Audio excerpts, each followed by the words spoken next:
Hola, buenas tardes. Vamos a leer la vida de Elías, el siervo apacible y delicado. Y él le dijo: sal fuera y ponte en el monte delante de Jehová. Y he aquí Jehová que pasaba, y un grande y poderoso viento que rompía los montes, y quebraba las peñas delante de Jehová. Mas Jehová no estaba en el viento. Y tras el viento un terremoto, mas Jehová no estaba en el terremoto. Y tras el terremoto un fuego, mas Jehová no estaba en el fuego.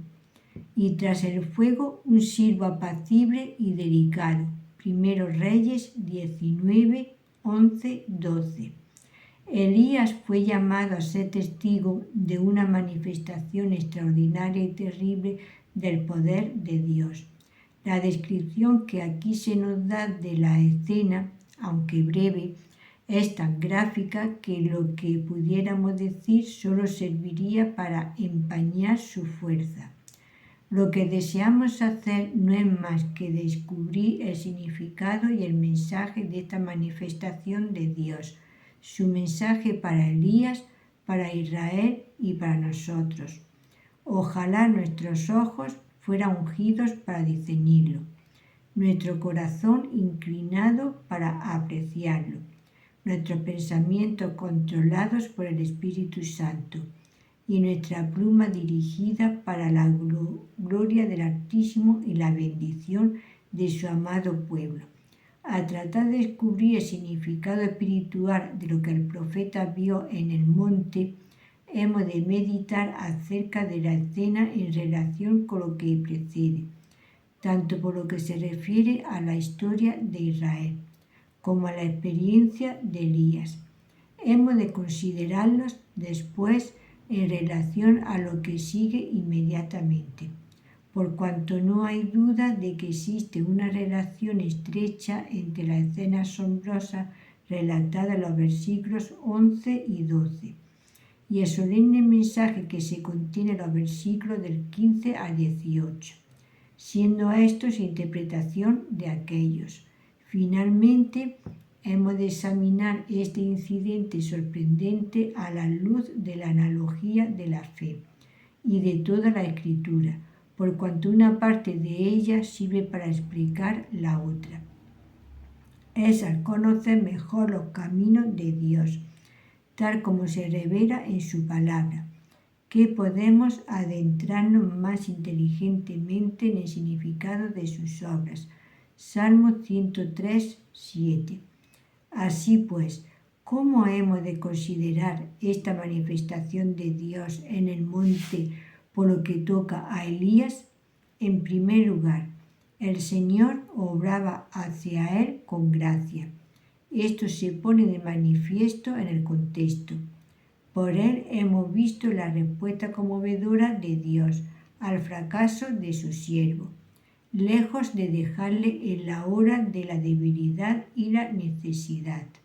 El Señor se mostró del modo más tierno hacia él, ilustrando aquella promesa preciosa.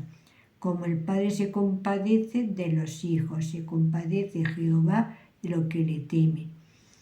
Salmo 103, 13. Y Elías temía al Señor, y aunque su fe se había eclipsado momentáneamente, él no le volvió por ello la espalda. Recibió el sueño reparador. Un ángel le proveyó de comida y bebida, y le fue infundida fortaleza sobrenatural para su cuerpo, la cual le permitió pasar 40 días y 40 noches sin alimentos. Y al llegar a la cueva, Cristo mismo, el Verbo eterno, se le apareció en una teofanía. ¡Cuán grandes favores eran estos! ¡Qué pruebas de que Él es el Dios de toda gracia! Puede que alguien, después de haber leído lo que acabamos de decir, diga: sí, pero entonces Elías menospreció esa gracia. En vez de afectarle debidamente, permaneció indiferente y displicente. En vez de confesar su fracaso, intentó justificar el haber abandonado su deber. Aún así, ¿qué es ello? ¿No enseñó Dios la necesaria lección al reacio profeta? ¿No se le apareció de un modo aterrador con el propósito de reprenderle? Esta no es la manera en que entendemos este incidente. Los que adoptan semejante punto de vista no tienen mucho conocimiento experimental de la maravillosa gracia de Dios. Él no es voluble y variable como nosotros. No nos trata en una ocasión según su compasión bondadosa y en otra según nuestros propios deméritos. Cuando Dios comienza tratando a uno de sus elegidos con gracia, continúa tratándole con gracia, y nada que haya en la criatura puede impedir que su misericordia se derrame sobre ella. Nadie puede examinar las maravillas que tuvieron lugar en Horeb sin ver en Elías una referencia a la espantosa solemnidad del Sinaí, con sus truenos y relámpagos, cuando el Señor descendió sobre él en fuego, y todo el monte se estremeció en gran manera. Éxodo 19, 16, 18. Aún así, no apreciaremos todo el peso de la alusión a menos que consideremos detenidamente las palabras. Jehová no estaba en el viento. Jehová no estaba en el terremoto. Jehová no estaba en el fuego. Dios no trataba con Elías sobre la base del pacto legal. En esta triple nación, el Espíritu nos dice que Elías no se había llegado al monte que se podía tocar, y al fuego encendido, y al turbión, y a la oscuridad y a la tempestad. Hebreos 12, 18. La voz que hablaba al profeta era la del silbo apacible y delicado, lo que mostraba que se había llegado al monte de Sión. Hebreos 12, 22. El monte de la gracia. El que Jehová se revelara de esta forma a Elías era una señal del favor divino que le confería la misma distinción que Moisés había recibido en ese mismo lugar, cuando el Señor hizo descender su gloria e hizo que todas sus misericordias pasaran ante él. En segundo lugar, el método que el Señor empleó en esta ocasión estaba designado para la instrucción de su siervo. Elías estaba desalentado debido al fracaso de su misión. Había sido celoso por el Señor Dios de los ejércitos, mas ¿qué se había hecho de su celo? Había orado como quizá nadie lo hizo antes. Sin embargo, aunque sus oraciones fueron contestadas con milagros, aquello que le era más querido no lo había logrado. A Acab no le afectaba en lo más mínimo todo lo que había presenciado. La nación no había sido llevada de nuevo a Dios. Jezabel se mantenía tan retadora como siempre. Elías parecía estar completamente solo y sus esfuerzos eran inútiles. A pesar de todo, el enemigo aún triunfaba. Por consiguiente, el Señor da a su siervo una lección a través de lo que sucede. Recuerda a Elías por medio de un despliegue de su gran poder, que no está limitado a un medio determinado para llevar a cabo sus designios. Los elementos están a su disposición cuando se complace en emplearlos, y, si tal es su voluntad, un medio más suave y delicado. Elías había aparecido con toda la vehemencia de un grande y poderoso viento, y por lo tanto era muy natural que hubiese llegado a la conclusión de que él era quien había de hacer toda la obra, que con la ayuda de Dios todos los obstáculos habían de ser barridos, la idolatría abolida y el pueblo llevado de nuevo a la adoración de Jehová. Pero el Señor, en su gracia, hizo saber al profeta que Pedro tiene otras armas en su arsenal que usará a su debido tiempo. El viento, el terremoto, el fuego habían de jugar sus respectivos papeles y preparar el camino de todo más distinto y efectivo para el ministerio más suave del siervo apacible y delicado. Elías no era sino un agente entre muchos. Uno es el que siembra y otro es el que siega. Juan 4:37. Elías había desempeñado su parte e iba a ser premiado pronto por su fidelidad. Y aunque había trabajado en vano, otro que no era, él iba a proseguir sus labores. Qué lleno de gracia es el Señor al hacer partícipe de sus secretos a sus siervos. No hará nada el Señor Jehová sin que revele su secreto a sus siervos los profetas. Amós 3:7. Eso fue precisamente lo que ocurrió en Horeb. Dios reveló el futuro a Elías por medio de lo que podríamos llamar una parábola panorámica. En ello podemos descubrir la relación de este notable incidente con Israel.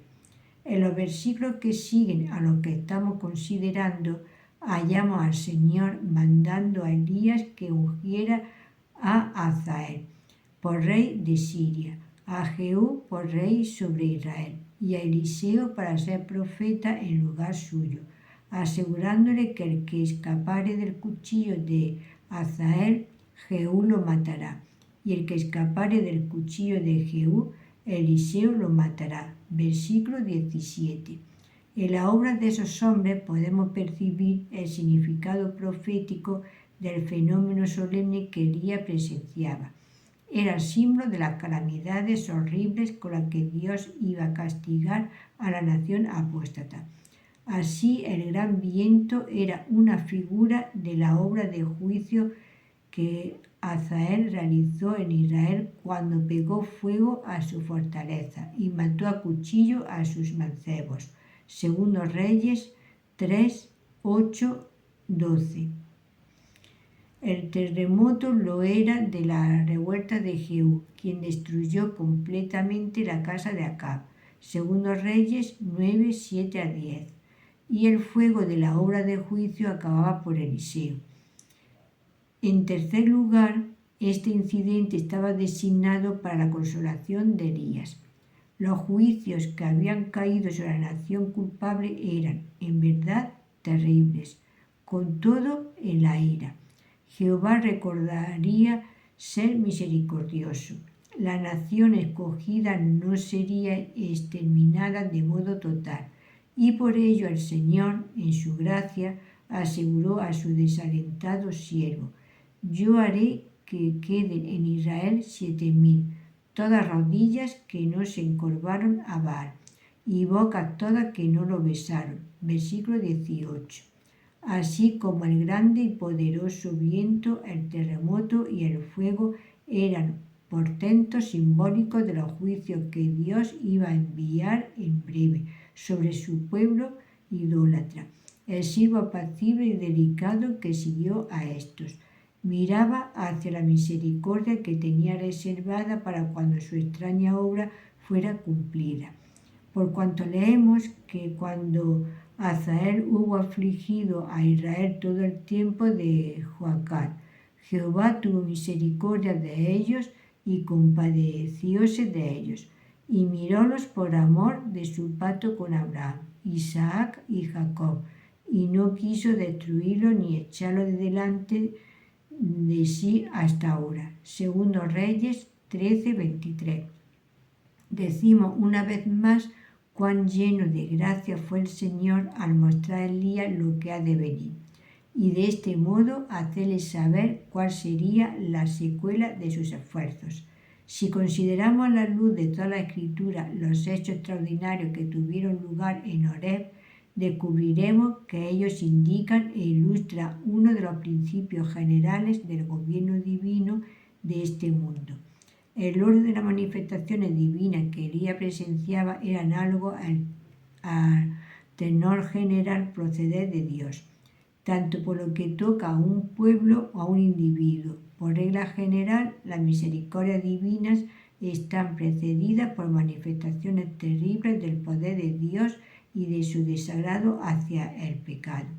Primero la plaga de Egipto y la destrucción de Faraón y su hueste en el Mar Rojo, y después la liberación de los hebreos. La majestad y el poder de Jehová fueron desplegados en el Sinaí, y después la proclamación bendita: Jehová, Jehová, fuerte, misericordioso y piadoso, tardo para la ira y grande en benignidad y verdad, que guarda la misericordia en millares, que perdona la iniquidad, la rebelión y el pecado. Éxodo 34, 6, 7. En cuarto lugar, el método que el Señor adoptó en esta ocasión estaba destinado a capacitar a Elías para un servicio posterior. El siervo apacible y delicado, hablando con él blandamente, estaba destinado a calmar y apaciguar su espíritu agitado. Evidenciaba de nuevo la bondad y ternura del Señor, que quería mitigar el disgusto de Elías y alentar su corazón. Cuando el alma del siervo recibe de nuevo la seguridad del amor de su Señor, es fortalecida para enfrentarse a nuevos peligros y oposición por su causa y para llevar a cabo cualquier tarea que Él se digne asignarle. Así fue también como obró con Isaías, primero humillándole con la visión de su gloria, que le trajo la conciencia de su total pecaminosidad e insuficiencia, y luego asegurándole la remisión de sus pecados. Por ello, Isaías emprendió la más ingrata de las misiones. Isaías 6, 1 al 12. Lo que siguió demuestra que las medidas de Dios fueron igualmente efectivas en el caso de Elías. Recibió un nuevo encargo y lo cumplió con obediencia. Y cuando lo oyó Elías, cubrió su rostro con su manto y salió y paróse a la puerta de la cueva. Versículo 13. Esto es algo extraordinario, por lo que se deduce del relato inspirado. Elías permaneció impasible ante las diversas manifestaciones del poder de Jehová, a pesar de lo terrible que eran. Y ello es, sin duda, una prueba palpable de que su conciencia no estaba abrumada por el peso de la culpa. Pero cuando sonó el siervo apacible y delicado, éste le afectó enseguida. El Señor se dirigió a su siervo, no de modo airado y severo, sino con delicadeza y ternura, para mostrarle lo compasivo y lleno de gracia que era el Dios al que había de dar cuentas, y ello enterneció su corazón. La palabra hebrea traducida aquí apacible es la misma que se emplea en el Salmo 107, 29. Hace para la tempestad en sosiego. El que se cubriera el rostro con su manto denotaba dos cosas: su reverencia por la majestad divina y el sentido de su propia indignidad, del mismo modo que los serafines estaban representados cubriéndose el rostro en la presencia del Señor. Isaías 6, 2, 3. Cuando Abraham se vio en la presencia de Dios, dijo: soy polvo y ceniza. Génesis 18, 27. Cuando Moisés se acercó a la zarza que ardía y en la que se hallaba la presencia del Señor, cubrió su rostro. Éxodo 3, 6. Las lecciones que podemos sacar de este hecho extraordinario son muchas y provechosas. En primer lugar, percibimos en él que el modo de obrar de Dios es hacer lo inesperado.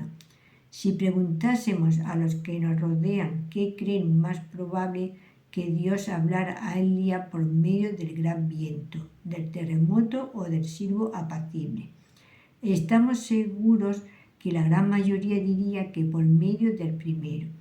¿No es así también en nuestra experiencia espiritual?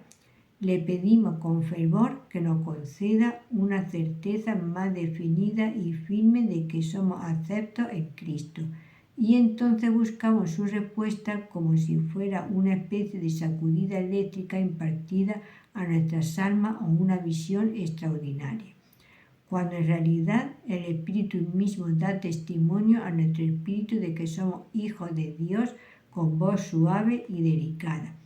Pedimos también a Dios que crezcamos en la gracia.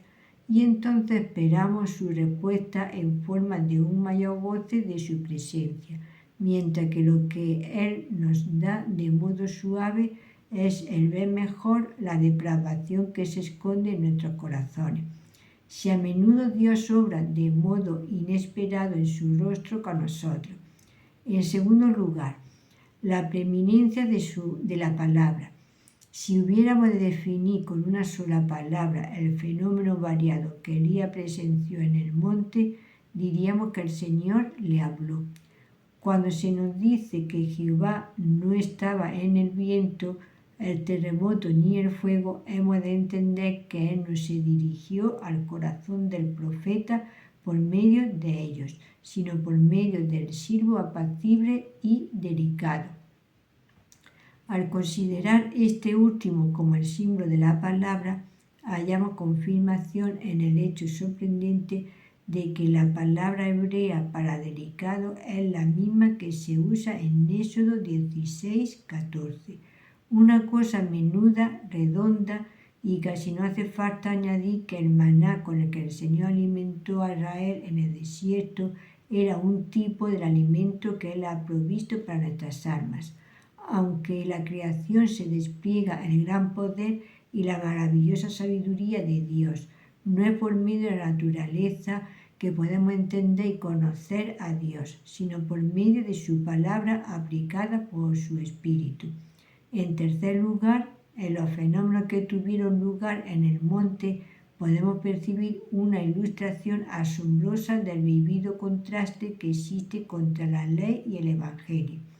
El viento destructor, el terremoto y el fuego eran figuras de la ley que producía pavor, como vemos en el hecho de que se produjera en el Sinaí. Mas el siervo apacible y delicado era un símbolo apropiado del Evangelio de paz que calma el pecho turbado. Así como el arado y la grada son necesarios para levantar la tierra dura y prepararla para la semilla, así también el sentido de la majestad, la santidad y la ira de Dios es el heraldo que nos prepara para apreciar verdaderamente su gracia y su amor. El que duerme ha de ser despertado, el alma ha de darse cuenta del peligro y la conciencia ha de ser convicta de 12 pecaminosidad del pecado, antes de que podamos volvernos a Dios huyendo de la ira que vendrá. Con todo, esas no son experiencias salvadoras. Lo único que hace es preparar el camino del mismo modo que el ministerio de Juan el Bautista capacitó a los hombres a mirar al Cordero de Dios. En cuarto lugar, en este hecho podemos ver una figura del modo en que Dios suele tratar con las almas, por cuanto Él acostumbra a usar la ley antes que el Evangelio. A pesar de lo mucho que se dice en contra en nuestros días, el que esto escribe cree aún que el Espíritu suele herir antes de curar, sacudir el alma con la visión del infierno, antes de comunicarle la esperanza del cielo, hacer que el corazón desespere antes de llevarle a Cristo. Para que el corazón se llene de un sentido profundo de su propia necesidad, la complacencia y la justicia propias han de ser destruidas. Antes de que pudieran ser librados de Egipto, los hebreos hubieron de sufrir el látigo de sus amos y gemir en los hornos de cocer ladrillos. El hombre ha de sentirse completamente perdido antes de que pueda implorar salvación. El viento y el fuego han de hacer su obra antes de que podamos aclamar a Dios. Salmo 89:15. Ha de dictarse sentencia de muerte contra nosotros antes de que nos volvamos a Cristo en busca de perdón. En quinto lugar, este es a menudo el modo en que Dios contesta la oración. Los cristianos suelen esperar que Dios conteste sus oraciones con señales asombrosas y maravillosas, espectaculares, y porque no les son dadas en una forma señalada y permanente. llega a la conclusión de que él no las atiende. Pero la presencia y el poder de Dios no pueden medirse por las manifestaciones anormales y las visitaciones extraordinarias. Las maravillas de Dios se producen pocas veces con ruidos y vehemencia. ¿Quién puede oír el sonido del rocío? La vegetación crece en silencio, pero no por ello menos constantemente. Dios hace su obra de gracia, lo mismo que la de la naturaleza, de modo suave, delicado, imperceptible, excepto en los efectos producidos. La mayor fidelidad y devoción a Dios no se encuentran donde prevalece la excitación y el sensacionalismo. La bendición de Dios acompaña al uso discreto y perseverante de los medios que te ha establecido y que no atrae la atención de los hombres vulgares y carnales. En sexto lugar, la escena de Horeb contiene un mensaje oportuno para los predicadores. ¿Cuántos ministros del Evangelio hay que se han desalentado por completo con menos motivos que Elías? Han sido incansables en su trabajo, celosos por el Señor y fieles en predicar su palabra, y sin embargo no han visto fruto ni resultado, y todo ha parecido en vano. Aún así, suponiendo que este sea el caso, ¿qué de ello?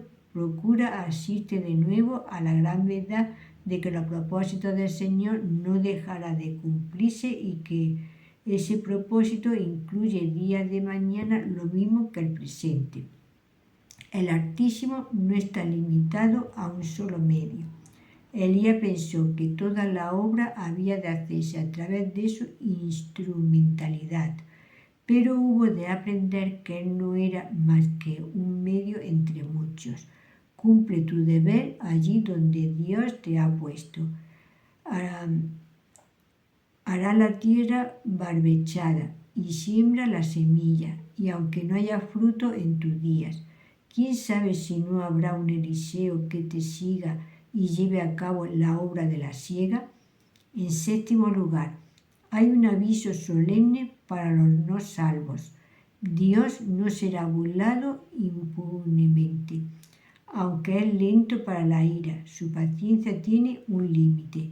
Aquellos que no se aprovecharon en el día de su visitación y oportunidad del ministerio de Elías hubieron de sentir cuán terrible es el tratar con desprecio las amonestaciones divinas. A la misericordia siguió el juicio drástico y devastador. Las fortalezas de Israel cayeron y sus mancebos murieron a cuchillo. ¿Va a ser esta la terrible suerte de la presente generación? ¿Está destinada a ser destruida por Dios? Parece más y más que así sea. La muchedumbre se da un espíritu loco. Los portentos más solemnes de la tormenta que se avecina son menospreciados de modo impío. La palabra de los siervos de Dios solo encuentra oídos sordos. Lector que no eres salvo, ve a Cristo sin más dilación antes de que el diluvio de la ira de Dios te alcance.